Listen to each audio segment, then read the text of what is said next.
दही ले लो भाई, दही, मीठे ताजा दही ले लो। बड़ी दूर से आई हूँ, मकर संक्रांति का तोहफा लाई हूँ। जनवरी का महीना था, ठंड अपने चरम पर थी। गांव के चारों ओर कोहरा छाया हुआ था। मकर संक्रांति के आने की तैयारी हो रही थी।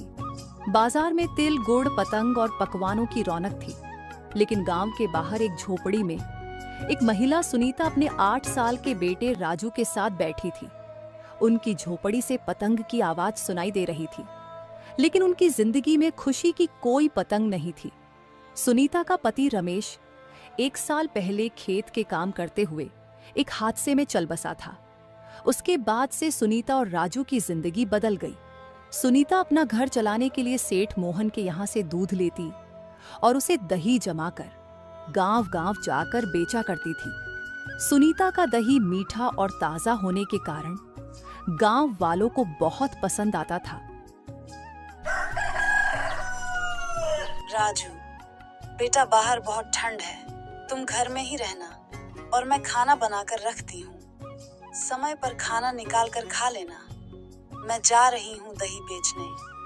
ठीक है माँ, आप चिंता मत करो, मैं घर पर ही रहूँगा, पर तुम जल्दी आना।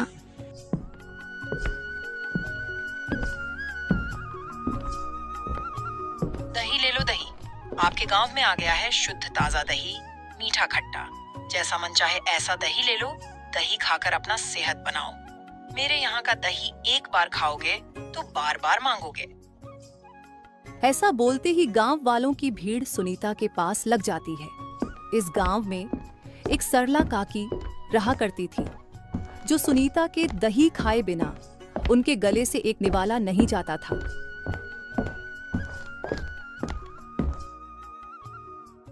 सुनीता, मुझे कल 1.5 केजी दही देना। वो क्या है ना कि कल मकर संक्रांति है और मेरे बेटे बहू को चूड़ा दही बहुत पसंद है। ठीक है सरका काकी, मैं कल आपको 1.5 केजी दही दे दूंगी। सुनीता, मुझे भी कल 1 केजी दही दे देना। सुनीता बेटा, जरा इसमें 1 केजी दही कर देना। चाचा, दही तो अब खत्म हो चुका है। क्या थोड़ा सा भी दही नहीं बचा? नहीं रामदीन चाचा, थोड़ा सा भी दही नहीं बचा। पर आप निराश मत होइए चाचा, मेरे घर में अभी 1 केजी दही और बची हुई है। मैं शाम तक आपको दही पहुंचा दूंगी। ठीक है बेटा, शाम तक पहुंचा देना। डॉक्टर साहब ने कुछ दवाइयाँ लिखी है, उसे दही के साथ ही खाना होता है और अभी दही खत्म हो गया है। अब जब दही आएगा तभी दवाइयाँ खा पाऊंगा। ठीक है चाचा, मैं शाम को आकर दही दे जाऊंगी। सारा दही खत्म हो जाने के बाद सुनीता घर की ओर निकल पड़ती है। तभी रास्ते में जोरदार बारिश शुरू हो जाती है। तभी सुनीता की नजर एक चाय वाले दुकान पर पड़ती है। वहां पर 2 लोग अलाव जलाकर चाय की चुस्की ले रहे थे। हे भगवान, ठंड बहुत लग रही है और यह बारिश को अभी ही आना था। मैं भी चलती हूँ चाय वाले दुकान के पास। ये कहते हुए सुनीता चाय वाले दुकान के पास पहुंचकर खड़ी हो जाती है और बारिश खत्म होने का इंतजार कर रही होती है। तभी वहां अलाव के पास खड़े 2 बदमाश सुनीता से कहता है, ये दही वाली, चल दही निकाल के मुझे 1 केजी दही दे। भैया, अभी मेरे पास बिल्कुल दही नहीं बचे हैं। क्या दही नहीं बचे हैं? इसका मतलब कमाई अच्छी हुई है। चल दही के पैसे निकाल, नहीं तो तेरे इस इलाका में आना जाना बंद हो जाएगा। सुनीता डरते हुए बोली, भैया, मैं गरीब हूँ, मेरे घर में कमाने वाला कोई नहीं है और मेरा बेटा मेरा इंतजार कर रहा होगा। अब मुझे जाना चाहिए। फिर भी वे लोग दोनों बदमाश बिल्कुल भी सुनीता पर तरस नहीं आता और सुनीता का पैसे की गेटरी छीन लेता है। फिर सुनीता उदास मन से घर चली जाती है।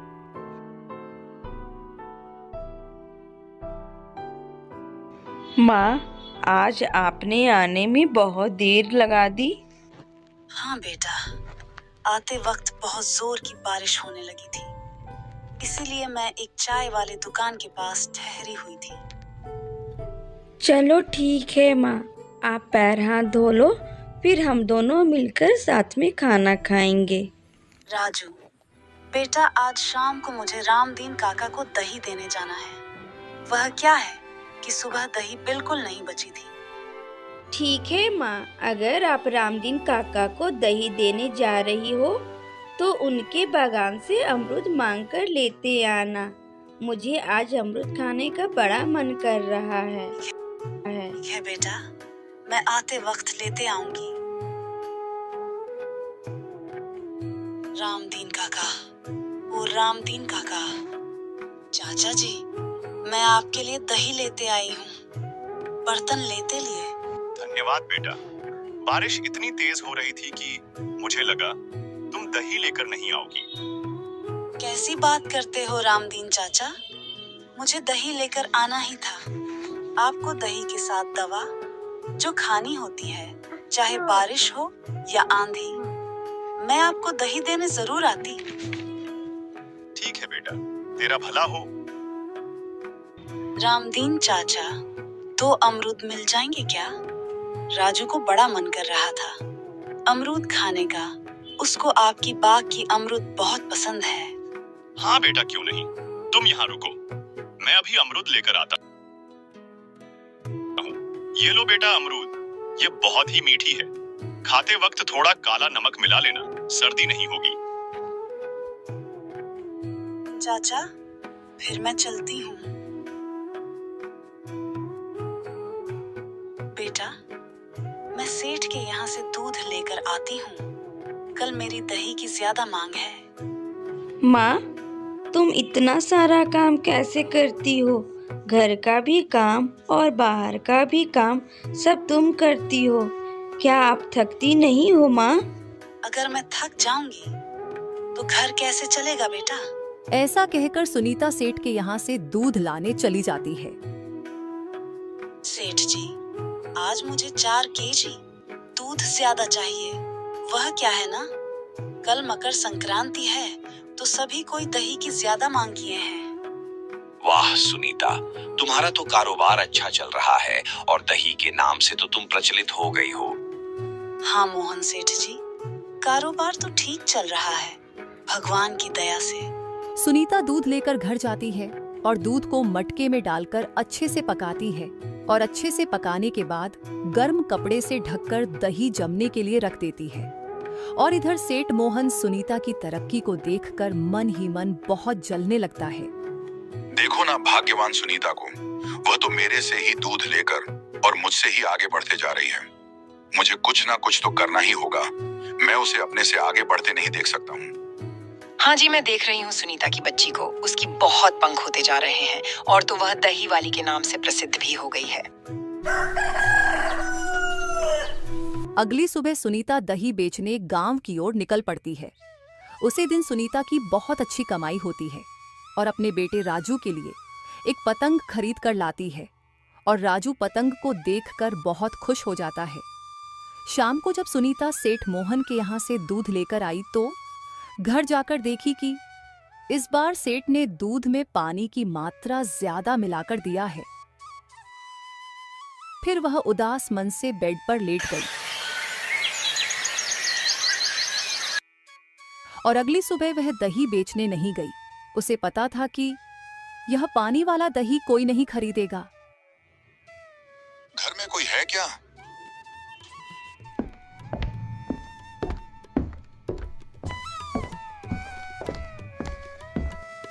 हाँ बाबा, बोलिए क्या बात है? बेटा, मैं बहुत दूर से आया हूँ दही की तलाश में। मुझे पता चला है कि तुम दही बेचने का कारोबार करती हो। आज मकर संक्रांति है तो दही खाना था। मैंने कई दुकानों में पूछा पर सब जगह दही खत्म हो चुका है।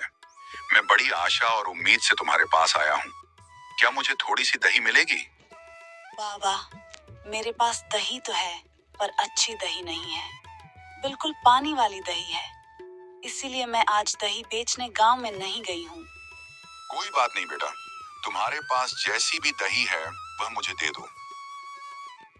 सुनीता ने सारे दही उठाकर उसे बाबा को दे देती है। फिर बाबा ने सुनीता को पैसे देने लगते हैं। तब सुनीता बोलती है, बाबा, मैं इस दही के पैसे नहीं लूंगी। यह दही ऐसे भी मेरे बेकार थे। आप इसी तरह यह दही ले जाओ और मकर संक्रांति का त्योहार मनाओ।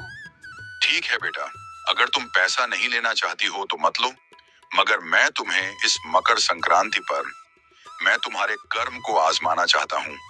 यह लो घड़े, मेरे पास 3 घड़े हैं, इसमें से तुम कोई एक घड़ा ले लो। अगर तुम्हारे अच्छे कर्म होंगे तो तुम्हें अच्छा परिणाम मिलेगा, अगर तुम बुरा कर्म की होगी तो तुम्हें बुरा परिणाम मिलेगा। अब तुम्हारे अच्छे और बुरे कर्म इस घड़े से ही मापे जाएंगे। बाबा, मैं कुछ समझ ही नहीं।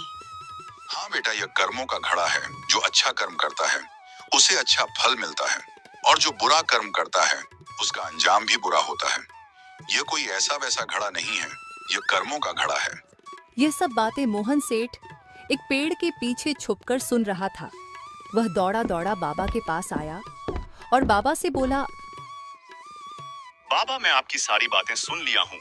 क्या आप मुझे भी एक घड़ा दे सकते हो? मैं भी अपने कर्म को आजमाना चाहता हूँ। हाँ बेटा, क्यों नहीं। लो, तुम भी एक घड़ा ले लो और अपने अपने कर्म को आजमा लो। सुनीता और मोहन सेठ उन तीनों घड़ों में से एक एक घड़े अपने पसंद के ले लेते हैं। बाबा दोनों को एक एक घड़े देकर वहां से लुप्त हो जाते हैं और इधर सुनीता और सेठ मोहन घड़े को ले जाकर अपने अपने घरों में खोलते हैं। जब सुनीता अपने घड़े को खोलती है तो उसके घड़े में से बहुत सारे सोने के सिक्के मिलते हैं, और उधर सेठ मोहन घड़े को खोलता है तो उसमें से बहुत सारे कीड़े मकोड़े निकलते हैं। सुनीता सोने के सिक्के पाकर बहुत खुश होती है।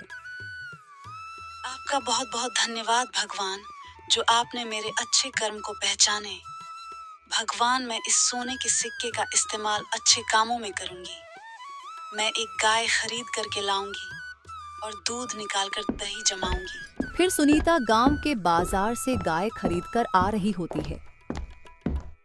तब सेठ मोहन सुनीता को देखता है और मन ही मन बोलता है, लगता है सुनीता को घड़े में से कुछ अच्छा ही प्राप्त हुआ है, तभी यह गाय खरीद करके आ रही है। हे भगवान, हमेशा सुनीता के साथ ही अच्छा ही क्यों होता है? मुझे कुछ ना कुछ करना ही होगा। सुनीता, ये गाय तुमने कितने में खरीदे? मेरे यहाँ से गाय खरीद ली होती, मैं तुम्हें कम दामों में ही दे देता। क्या जरूरत थी गांव के बाजार से गाय खरीदने की? सेठ मोहन भैया, वो क्या है ना कि आपकी गाय आजकल बहुत ही पानी दे रही थी। दूध की मात्रा उसमें तो बहुत कम ही था, जिस कारण दही अच्छी नहीं बन पा रही थी।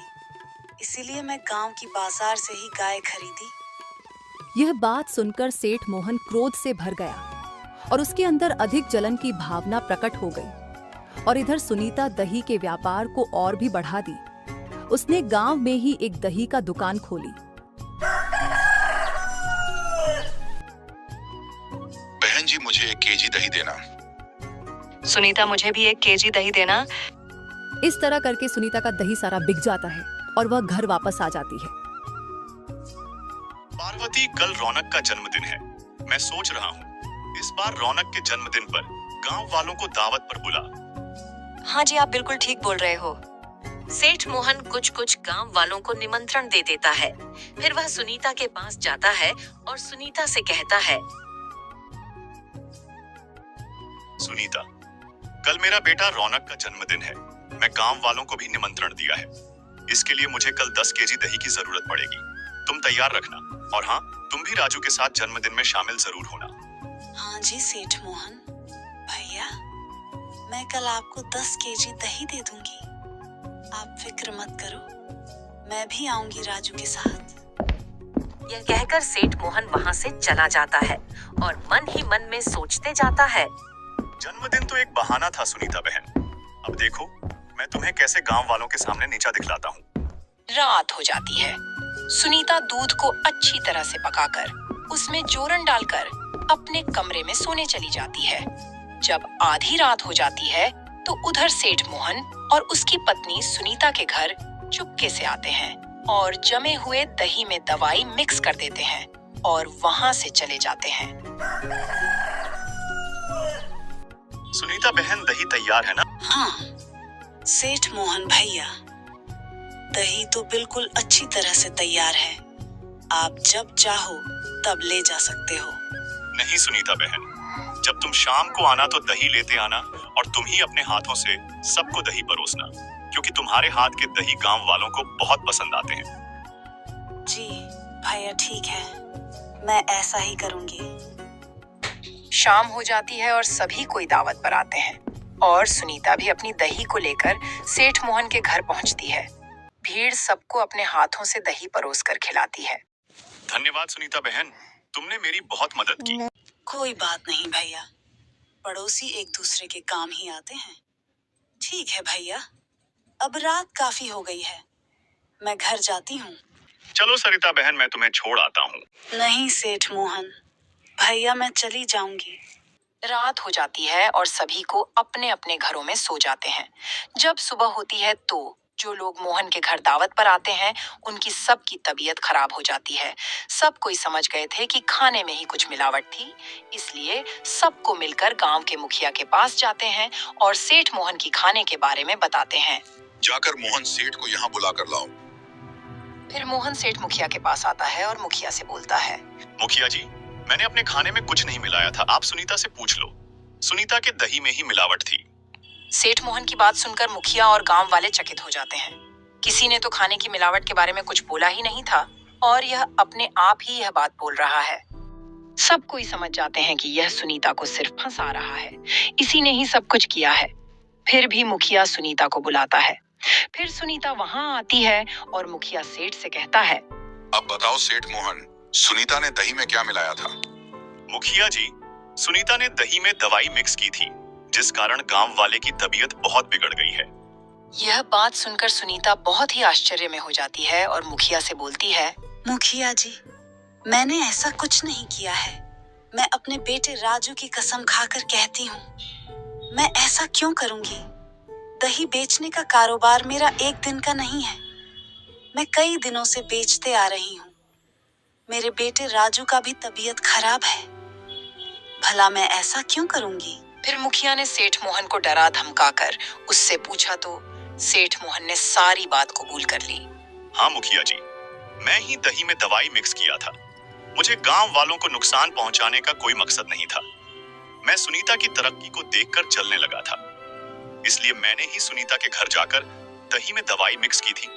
मुझे माफ कर दीजिए मुखिया जी, मैं आज के बाद कभी ऐसा नहीं करूंगा। अगर मैं तुम्हें माफ कर देता हूँ तो तुम फिर ऐसा ही करोगे? गांव वालों मारो सब इसको मिलकर। फिर गांव वालों ने सेठ मोहन को मिलकर अच्छे से धुलाई कर देता है और सुनीता अपने घर वापस चली जाती है।